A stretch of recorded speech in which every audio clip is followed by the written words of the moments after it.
வேதங்களிலே கூட எந்த நூல்களையும் சொல்லப்படவில்லை. முன் வேதங்களை கற்றிருக்காத, யாரிடத்திலும் பாடம் படிக்காத, முன் வேதங்களை பற்றி தெரிந்திருக்காத 3000 ஆண்டுகளுக்கு முன்னால் உள்ள அந்த செய்தியை அல்லாஹு தஆலா கண்மணி நாயகம் ஸல்லல்லாஹு அலைஹி வஸல்லம் கற்றுக் கொடுத்தான். அந்த ஃபிரௌனுடைய ஜடலம் பாதுகாத்து வைக்கப்படும் என்று இன்றும் பாதுகாத்து வைக்கப்பட்டது. அதற்காக என்னென்ன ஆய்வுகள் செய்யப்பட்டிருக்கிறது, இது ஃபிரௌனுடைய ஜடலம் தானான ஆய்வு செய்யப்பட்டிருக்கு. உலகத்தில் அது சம்பந்தமான ஆய்விலே நிரூபிக்கப்பட்டிருக்கிறது. அந்த ஆய்வுகளை தனி தொகுப்பு இருக்குதுங்க. என்னென்ன ஆய்வு செய்தாங்க, என்னென்ன ஆய்வுகள், இது ஃபிரௌனுடைய உடல்தானா என்பதற்கு என்னென்ன ஆய்வுகள் செய்தார்கள் என்பது ஒரு தனி தொகுப்பு.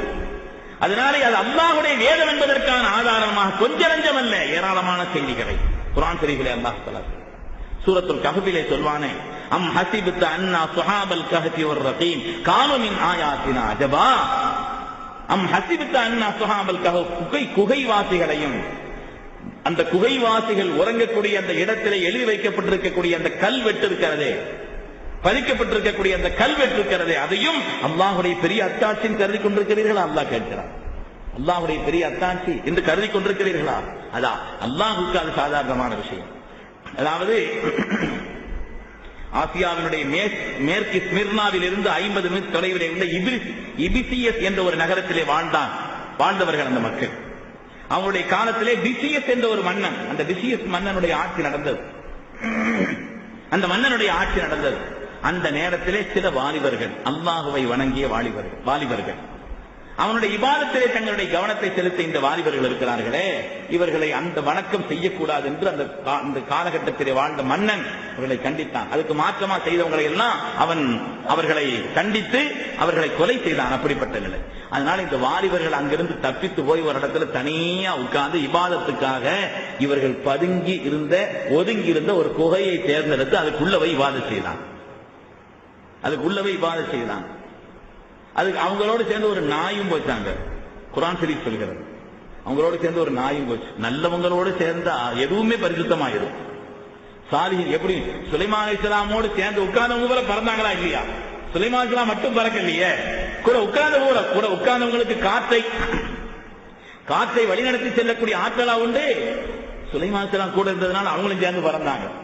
அதுபோல இந்த சாலிஹீன்களோடு சேர்ந்ததினாலே அந்த நாய் கூட பாக்கியம் பெற்றது.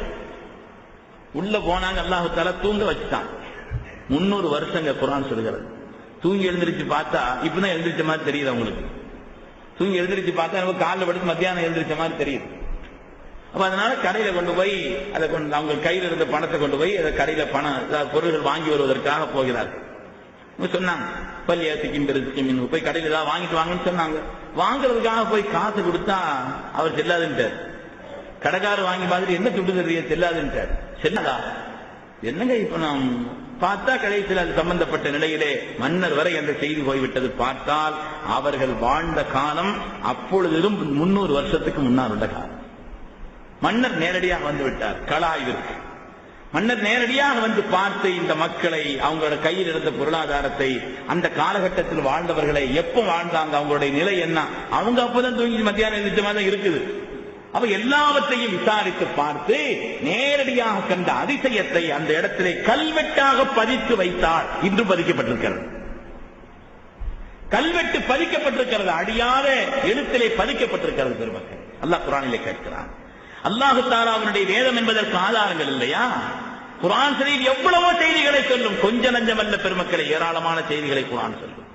குர்ஆனை அந்தந்த கண்ணோட்டத்தில் ஆய்வு செய்து பார்த்தால் அதிலிருந்து கிடைக்கக்கூடிய செய்திகள் அவ்வளவு. அல்லாஹ் குர்ஆனிலே ஒரு இடத்துல கேட்கிறான், அயஹ்சபுல் இன்சானு அல்லன் நஜ்மஅ இஸாமா பலா காதிரீன அலா அன் நுஸவ்விய பனானா. அல்லாஹ் சொல்வான், மனிதன் அவன் மரணித்ததற்கு பின்னாலே எப்படி அல்லாஹ் எழுப்புவான் என்று கருதுகிறானா? உங்களை முதலில் உங்களை படைப்பதற்கான சக்தி உள்ள மீண்டும் எழுப்புவதற்கான சக்தி இல்லாதவன், எலும்பாக்கியதற்கு பின்னாலே, உச்சி போனதற்கு பின்னாலே, மக்கி போனதற்கு பின்னாலே எப்படி எழுப்புவான் என்று கேட்கிறார்கள். உங்களை ஒன்றுமில்லாத நிலையிலே உருவாக்க தெரிந்தவனுக்கு மீண்டும் எழுப்புவது கஷ்டமா என்று கேட்கிறான். உங்களை அல்லாஹ் தஆலா எழுப்புவான், எல்லோரையும் எழுப்புவான் என்று சொல்லிவிட்டு அல்லாஹ் சொல்கிறான், பலா காதிரீன் அலா அன் நுஸவ்விய பனானா, அவருடைய விரல்களையும் கூட மீண்டும் உருவாக்குவதற்கு அல்லாஹ் சக்தி பெற்றவன். உங்களை உயிர்ப்பிப்போம்னு சொன்னா தான் சேர்ந்து விரலும் வந்துருச்ச. எதுக்கு அல்லாஹ் தஆலா தனியா விரலை சொன்னான்னா, இந்த விரல் என்பது இன்றைய உலகத்திலே அழியாத ஒரு ஆதாரமாக சாட்சியாக அமைந்திருக்கிறது. எந்த கையெழுத்து போட்டாலும் ஒரு கைரேகை வைக்க சொல்றாங்க இல்லையா? ஆதாரப்பூர்வமான பத்திரங்களிலே நீங்க என்ன கையெழுத்து போட்டாலும் கைரேகை வைக்க சொல்கிறார்கள். மனிதனுடைய கைரேகை இப்பவும் கண் டெஸ்ட் வந்துருச்சு, அதையும் குர்ஆன் சொல்கிறது. குர்ஆனிலே அல்லாஹ் யஅலமு காயினத்தல் அயுன், கண்களுடைய மோசடியை அல்லாஹ் அறிந்திருக்கிறான். அதை தனியா அல்லாஹ் தஆலா சொல்லி காண்பிக்கிறான். ஏனென்றால் அந்த கண்ணின் வழியாக உள்ள காரியங்களை, உலகத்தில் அதில் ஏற்படக்கூடிய நிகழ்வுகளை, குறிப்பாக குற்றங்களை கண்டுபிடிக்க இயலும். குர்ஆன் அதை பற்றி சொன்னது, ஐ டெஸ்ட் பற்றி குர்ஆன் சொன்னது. அதே போல விரல்கள் பதிக்கப்படக்கூடிய கைரேகை சம்பந்தமாக அந்த விஷயங்களை குர்ஆன் அழுத்தமாக சொன்னது. உலகத்திலே நிலையான அது அற்புதம் என்பதற்கு ஏராளமான செய்திகளை குர்ஆன் சொன்னது. பெருமக்களே, கொஞ்சம் நஞ்சம் அல்ல குர்ஆன் சொல்லக்கூடிய செய்திகள். ஹதீஸ்ல என்ன, அதுவும் அற்புதம் தான். ஹதீஸ்லும் ஏராளமாக இருக்கிறது. ஜம்சம் போதாதாங்க? மக்கமா நகரம்ங்கிறது, மக்காவில் கிணறு இல்லைங்க. மக்காவில் கிணறு கிடையாது. மதீனால செழிப்பான ஏராளமான கிணறு இருக்குது. மக்கால கிணறு கிடையாது. தங்கி இருக்கக்கூடிய ஹாஜிகள் எவ்வளவு பேர் நீங்க போயிருக்கிறீங்க? பூரா தண்ணி வெளியிலிருந்து கொண்டு வந்து என்ன செய்வாங்க? ஊத்துவாங்க. வெளியிலிருந்து தண்ணி கொண்டு வருவாங்க.